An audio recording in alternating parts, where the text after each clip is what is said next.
Good morning, students. Let me start our routine study. As you know, we were doing the basic concept of chemistry, and in this unit, one important topic, solution, is left. So, in today's lecture, we will study about the solution and important topics related to the solution. First of all, what is the mean of solution? You know, solution is a mixture. Solution is not a pure compound, pure substance, it is a mixture.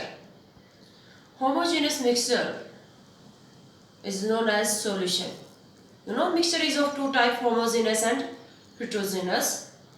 Depending upon the mixing nature of the mixing component, the component are mixed to each other or not. If the component are mixed to each other, then they form homogeneous mixture. And if component are not mixed to each other, then they form heterogeneous mixture. In our today's lecture, we will discuss about homogeneous mixture means solution. Homogeneous mixture को ही बेटा solution बोलते हैं.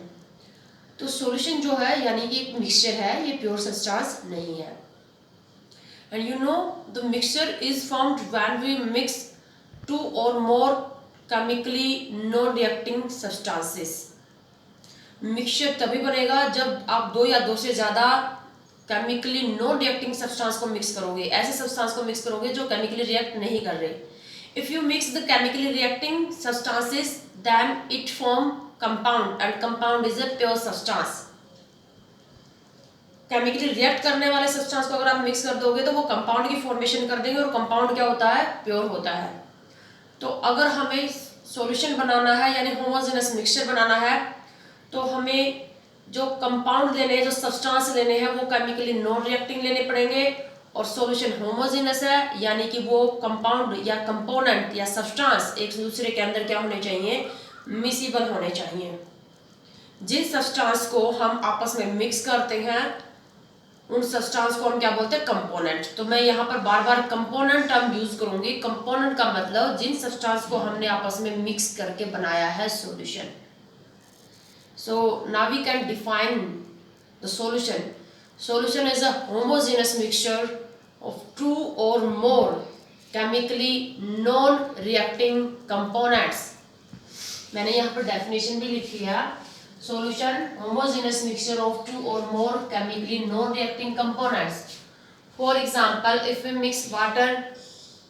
mix glucose in water, no, glucose is dissolved in water, so but glucose not react chemically with the water, so the mixture, when we mix the glucose in water, then it make homogeneous mixture means solution. So water plus glucose, water plus salt, water plus urea, these all are the example of a solution. Now the binary solution. Binary solution, depending upon how many components are mixed to form solution. Solution is of many type. If we mix only two component, then solution formed is known as binary solution. Binary solution which contain only two chemically non-reacting miscible components. And in our syllabus we have to study only about binary solution. If solution contain more than two components, then that type of solution is known as polymerase solution. But we have to study only binary solution. So binary solution contain two components. One component is known as solute and other component is known as solvent. So which component act as solute and which component act as solvent? To assign the solute and solvent, we take two cases. First case, if both the components are in different phase. If both the components are in different phase, for example, one component is solid and other is liquid.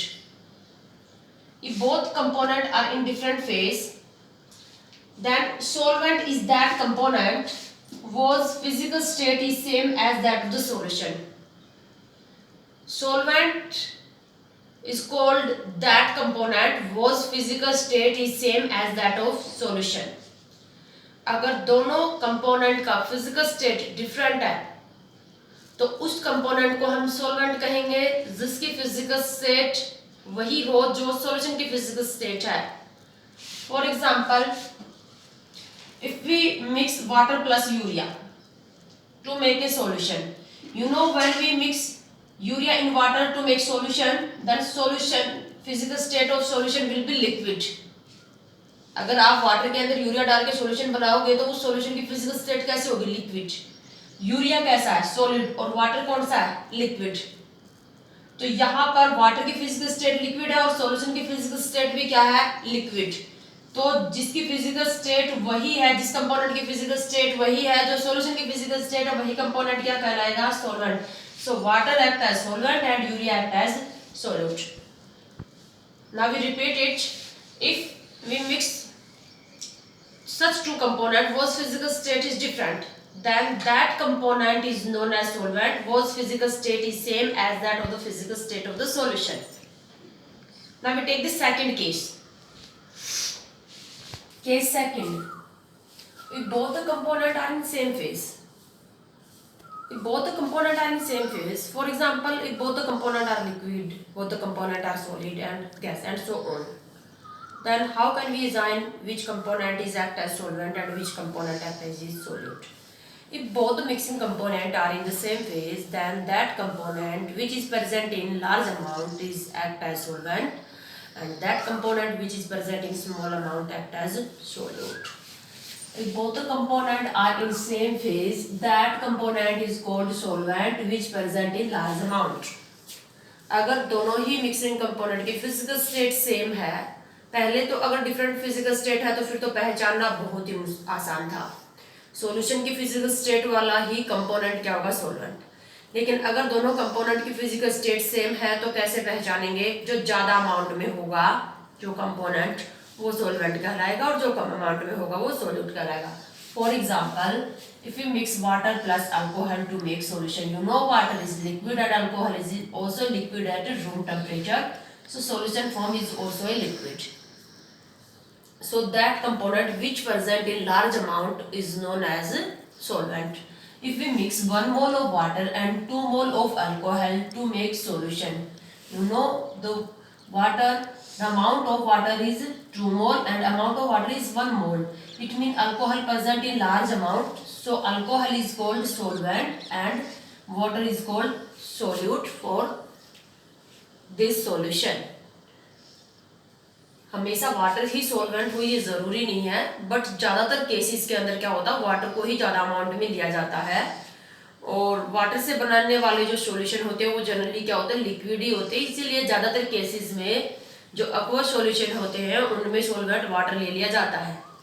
But आपको ये ध्यान रखना है, JEE ने एक बार इसी पे question पूछ लिया था, बहुत ही आसान था। वहाँ पर अमाउंट दे रखी थी अल्कोहल और वाटर की, मास दे रखा था, मास से मोल निकालिए और मोल से पता चलेगा जिसके ज़्यादा मोल होंगे जो ज़्यादा अमाउंट में होगा वो क्या होगा? सॉल्वेंट। तो वहाँ पर उस केस में क्या था? अल्कोहल के अमाउंट ज़्यादा दे रखी थी, अल्कोहल के मोल ज़्यादा दे रखे थे और वाटर के मोल कम दे रखे थे। तो अल्कोहल वहाँ पर किसका काम कर रहा था? सॉल्वेंट का। लेकिन कुछ बच्चों ने क्या किया, जिसको इस बात का नहीं पता था, उन्होंने ऑप्शन में सॉल्वेंट किसको अज्यूम किया? वाटर को। तो आपको ये बात ध्यान रखनी है। Now you can understand, you can assign which component is solute and which component is solvent in a binary solution. Now we take the concentration of solution. Concentration of solution. What is the mean of concentration of solution? It is the most important topic, not only for the present case. It has a broad mean.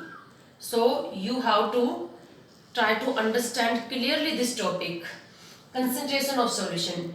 Concentration of solution mean the amount of solute in a fixed amount of solution or in a fixed amount of solvent.